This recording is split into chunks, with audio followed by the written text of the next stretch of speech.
Please welcome our Vice Chair of the Colorado Republican Party, Priscilla Rahn. Hello. So, sorry, Zoe had to come today because my husband's in California, and so we didn't want an accident in the kitchen. So, and if you know Zoe, she's a Colorado mascot. She's a Republican. She has her own Instagram lifestyle page. If you'd like to follow her, Zoe Puppy Life on Instagram, and you will see all of your favorite Republicans and friends of Republicans there. I'm so excited to be here amongst all my friends. You know, I teach public school, and so the energy can kind of get to you. So to come on a Saturday night, no matter what time, to be amongst people who love freedom and love the Constitution and love other human beings. It's so awesome. So I'm not going to take up too much time because I am what's standing in between you and the weekend. So I'm going to quickly bring up representing Colorado Springs, Miss Rachel Stovall. Come on up here. Then representing Monument, the First Lady of Monument. Come on, Darcy. And representing Denver, where District 2. Come on up here, Stephanie Wheeler. And last but certainly not least, representing the Western Slope, Miss Savannah. Wolfson. We got all the ladies in the house today. So we have a few questions. Our topic in this round is urban and rural Colorado. So the first question that I'm going to present to the ladies, and we know who ladies are. Okay, Zoe, you're a lady, but not this. You're not running. Okay. Why do so many people in urban areas lean to the left? So why don't we start with you, Rachel, and we'll come on down this way. Why do so many people in urban areas lean to the left? I believe that the reason that so many people in urban areas lean to the left is because that's the only worldview that they have been presented with. From the time that people go to school all the way up through going to college, we've had the unfortunate problem of what's supposed to be education centers turning into indoctrination centers. And we have integrated Marxism so much into our worldview as a nation that we say middle class as though it's not a complete reference to class warfare, right?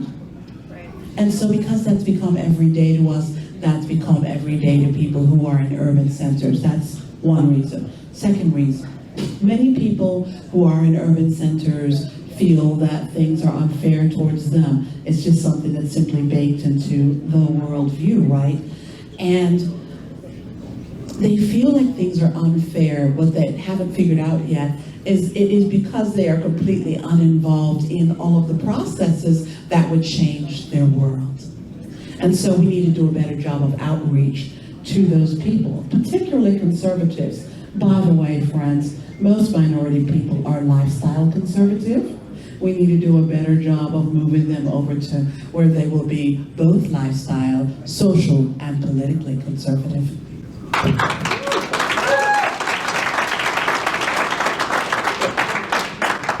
So living in Denver and having worked across the state, I think that a big issue in urban areas and the reason why the message isn't getting out there is because we as conservatives believe that we can't identify or have those conversations with people.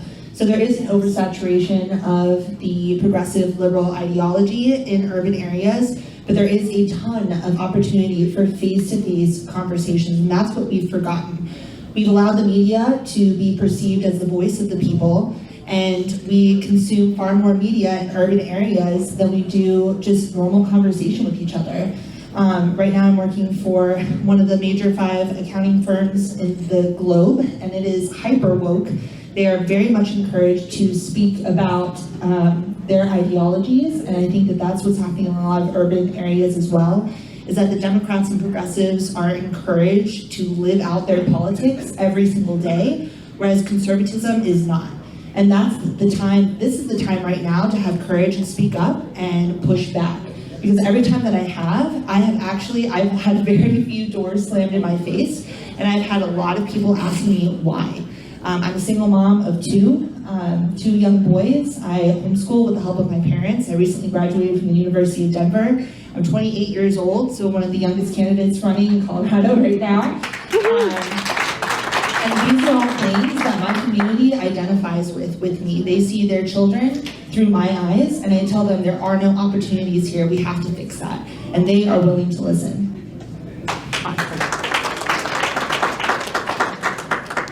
I think one of the biggest reasons that people in urban areas lean left is because, as I said in the last panel, if you build it, they will come. The handouts are in the big cities. I lived in Denver a couple years ago. I lasted 85 days there before I took off and went back to El Paso County, and I said, this city is not good enough for my children. They're taking my money and they're giving it to the people that are sleeping in the yards at the schools. They're building endless homeless shelters. Now we've got a program giving out handouts. If you're a trans female in Denver, you get $12,000 for free this year. That's why Democrats are concentrating in urban areas, because of their woke liberal policies. If we stop the handouts, we can disband some of the liberals congregating in these cities. Well, apparently they lean left even in the countryside, right, in the rural side. They're really left-leaning. But I think I'm going to answer it a little bit differently, because a lot of my district is rural. Why do so many people in rural Colorado lean right? Well, because the Democrats treat them absolutely terribly, for starters. So they're closing down our coal mines, and our oil and gas people can't get permits. And then they're going to have a meat out day and boycott our industries. It is my firm belief that absolutely no one who claims to represent you should work against your work, which is what Governor Polis was doing to our ranchers last year. Yeah. And another reason that we lean to the right in rural Colorado is because we work really, really hard, and we are very in tune with the land. We have a lot of common sense. We're done. Okay. So, ladies, what can the Colorado GOP do in order to reach voters in urban areas on the left? School choice. Perhaps, how about we actually engage in relationship?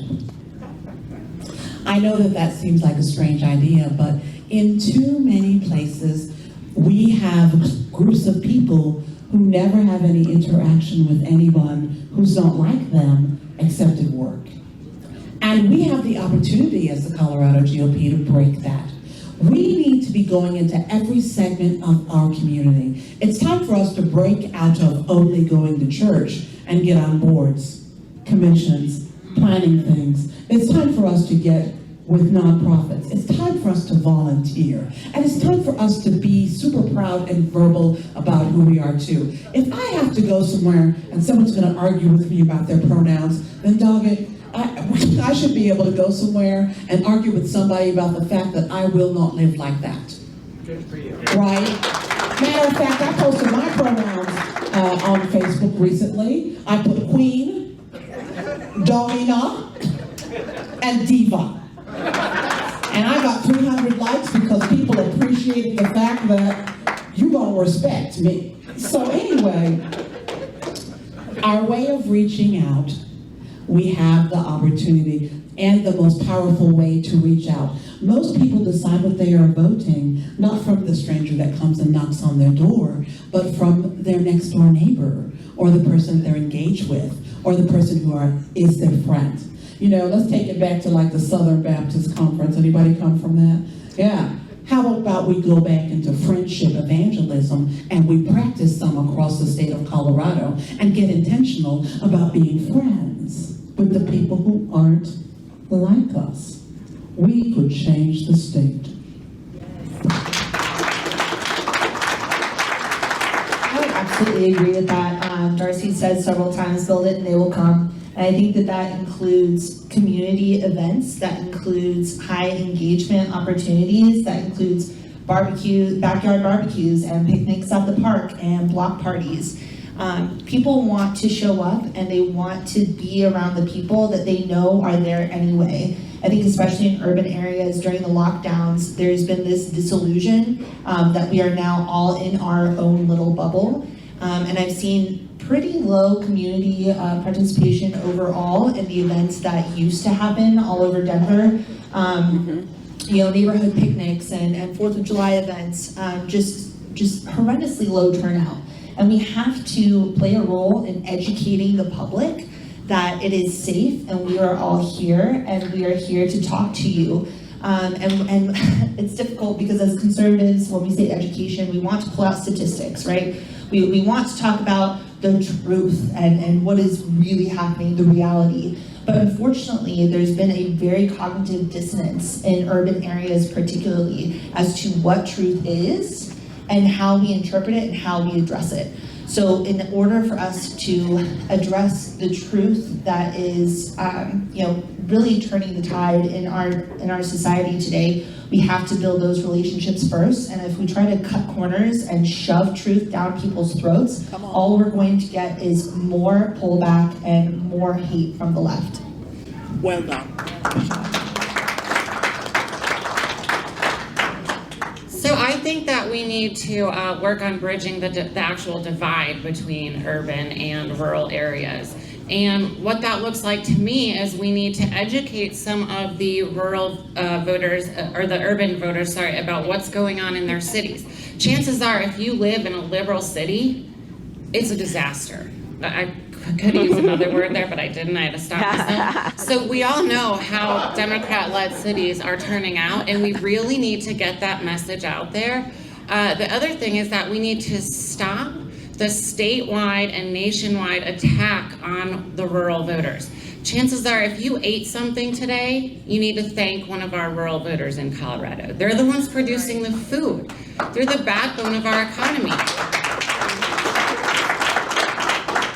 And our oil and gas industry is under attack as well. Those are our rural folks. So we really need to be sticking up for the people who live in the urban areas, their way of life, and then educating our more urban voters about why their cities are in disarray, why they're poor, why their kids' schools are terrible, and just bridge that divide between the urban and rural folks.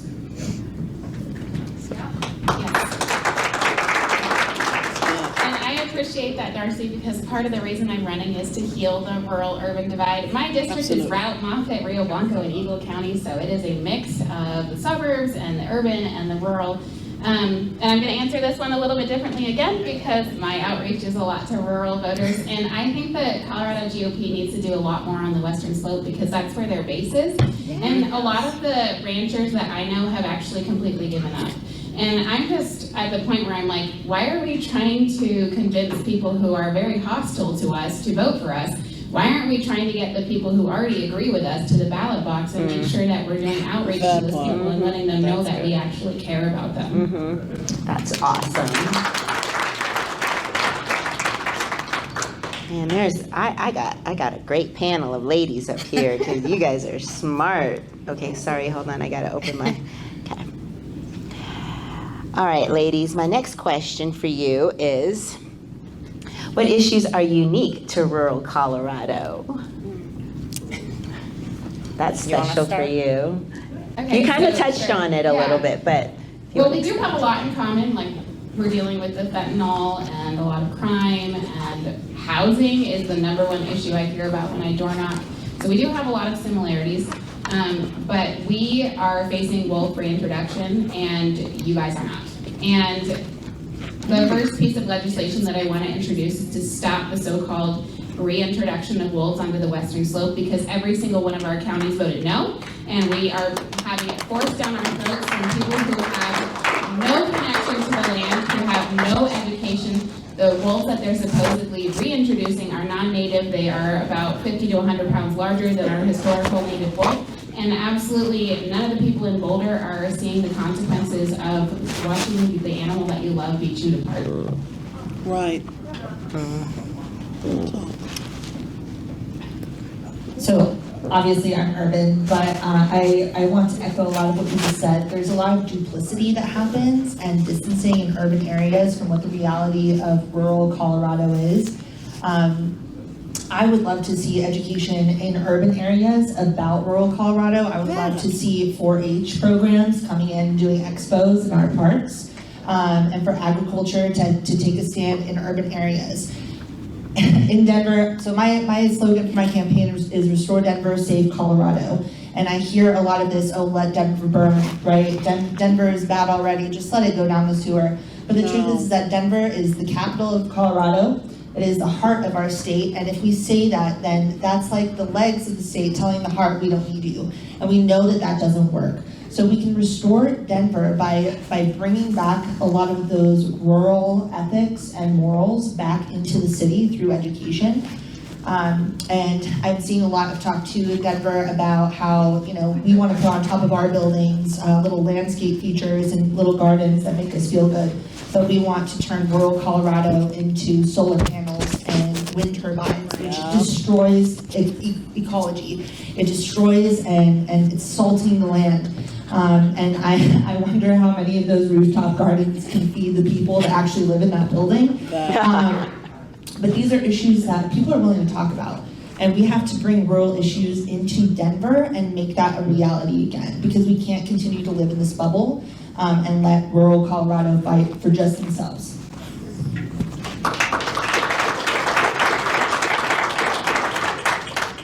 So I think that, as we touched on earlier, inflation is just a huge issue for everybody in this state, but it really affects people in rural areas. Their cost of living has increased exponentially. Obviously, not to make excuses, but we expect that a little bit in the urban areas.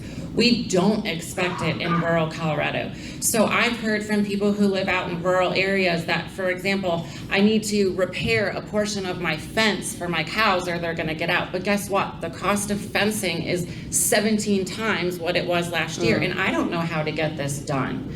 So I believe what we really need to do is just look at inflation in our state, strengthen our schools. As Savannah said earlier, there's a huge disparity between schools in rural areas and urban areas.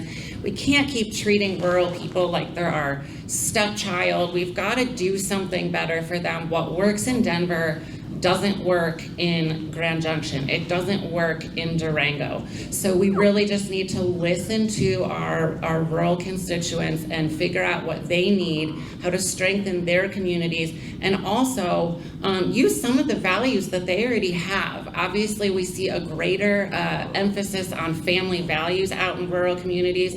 We see a greater emphasis on work ethic in general.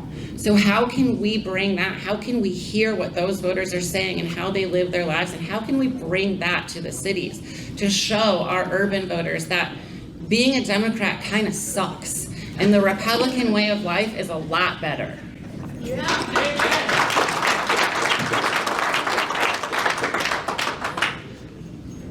One of the things that I was studying about concerning policy is energy.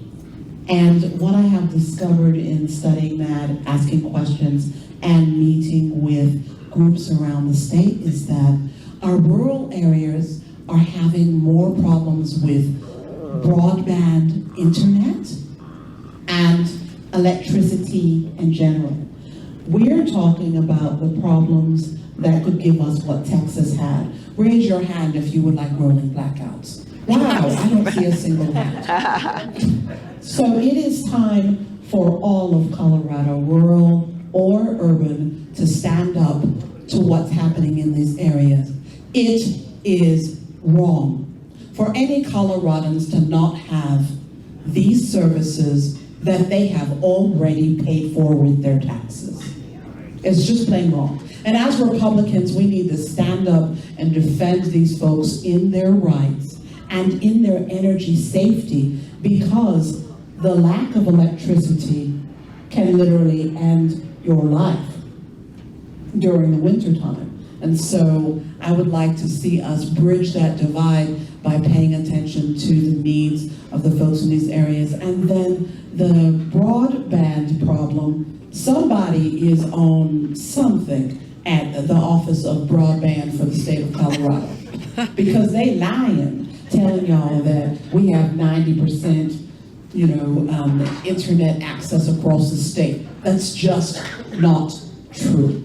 And I know that in some urban areas, but mostly in rural areas, they are experiencing that as a problem every day, which is affecting everything from education to communication. You know what? Maybe we better just get rid of the divide and unite and think as one and demand what we deserve as Coloradans. I love that word, unite. We've been hearing that as a theme all across the state, and that's something that we need to make sure that we do, and thank you all for coming. I'm going to give each one of you about 60 seconds that we have left to tell us what you are going to ensure that you're going to do to address these issues when you're elected. Yeah, well, let's just go one down the line here. Okay, so as I said, I am going to introduce legislation to stop the reintroduction of wolves. The ballot measure was statutory and can be reversed at the state legislature. The next thing I'm going to tackle is the child care emergency that we have in our district and across the state. I'm going to lift regulations that are ridiculous on licensed in-home child care centers. So for example, when you put a baby down to sleep, you can't use a video monitor, and you can't go outside with the rest of the kids and let them play in the backyard. So there are certain things that we can do to make sure that the child is still safe, but that we are not causing child care centers to have to close needlessly. And then the third thing I'm going to address is PR bonds. I have a friend who went through domestic violence, and her abuser violated his restraining order 84 times. I think this should be bipartisan, and it's something that we're facing in both rural and urban Colorado. No PR bonds for violent criminals.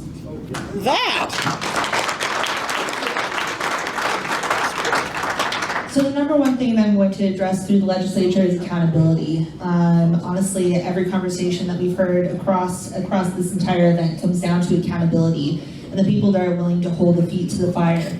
So in education, again, Heidi shared the statistic, 95% of children in Denver are not reading at grade level. Absolutely true. The Democrats are entirely disenfranchised, like they don't even see it, which is unfortunate. But we can write legislation to ensure that there is more support for teachers, that the money is actually getting to where it needs to go, rather than to administrators who really don't help students achieve anything. And make sure that the standards are being met. And if they're not, we hold the feet to the fire again and demand accountability. Next is cost. I think that we can pass a lot of legislation to support natural resources and utilization of the natural resources that we already have and have been blessed with here in Colorado. We need to bring that industry back in order for us to survive. And then finally, crime. Barb Kirkmeyer had brought up SB 217. That really puts the target on police officers just for doing their jobs and can potentially hold them liable, again, just for pulling someone over. In Denver, car crimes are huge. Violent crimes, 1 in 17 people that live in Denver, this includes children, will be a victim of violent crime. And they're getting let out by the DAs on dollar bonds and no hope for them to actually be held accountable. So we at the state legislature need change, and we need accountability in our legislation. Stop.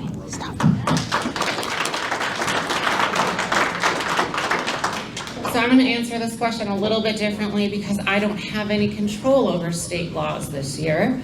But that said, as I mentioned earlier, I view myself as sort of the stopgap between the federal and the state legislators. So what I can do is when I go testify on a pro-Second Amendment bill or an anti-gun bill, how would you word anti-gun bill? When I go testify on those things, and of course they fail because we've got a Democrat-controlled legislator, I don't go home and lay in my bed and cry about it and say, well, the Democrats won today.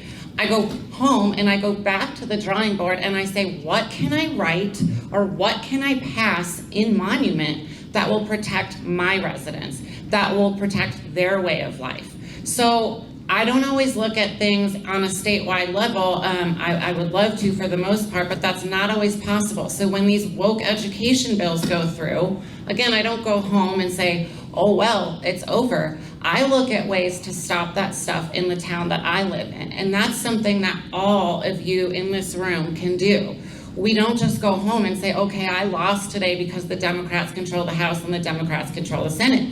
Until we get that Senate flipped, we need to, at the end of the day, say, okay, I didn't get my way on this. I didn't get the conservative way on this. But guess what? I'm gonna find a way around it.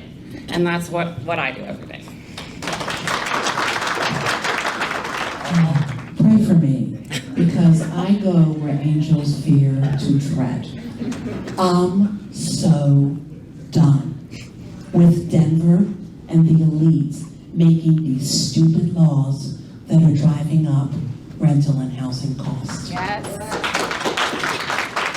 One of the things I discovered, because I am a community advocate in Colorado Springs, is that one of the laws that was passed in our last really, we have to go back to 2020, was supposedly to increase affordable housing. And what actually happened was, there was a forced mandate that went down to everyone who has rental property in Colorado that they would take the Section 8 voucher. Am I against people getting Section 8? That's another conversation for another day, because I'm not jumping up and down about it. Do I want people to have affordable housing? Of course I do. But this law that they passed had the clause within it. You did not have to accept the Section 8 voucher under one circumstance: if your rent was too high. So guess what happened to rents between 2020 and now? They skyrocketed. In some cases, going up by as much as 100%. When I get to Denver, pray for me every day. Pray that they don't arrest me. Pray that I don't get in no fist fight. Pray for me, okay? Yeah, please, just pray for me, because we going toe-to-toe with whoever came up with this stupid law that drove those prices up. I got repeal on the mind. I might even write a song about it.